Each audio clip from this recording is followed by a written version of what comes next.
ណាចៅអើយចៅសំណប់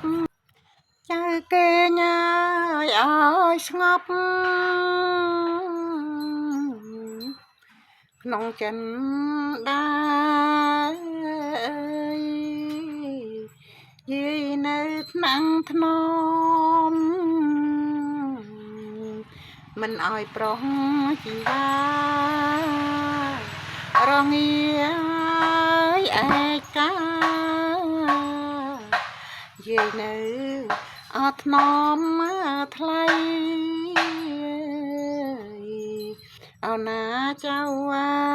យចៅដេកញ៉ាហើយអើប្រុសអើយត្រាំត្រៃយាយអប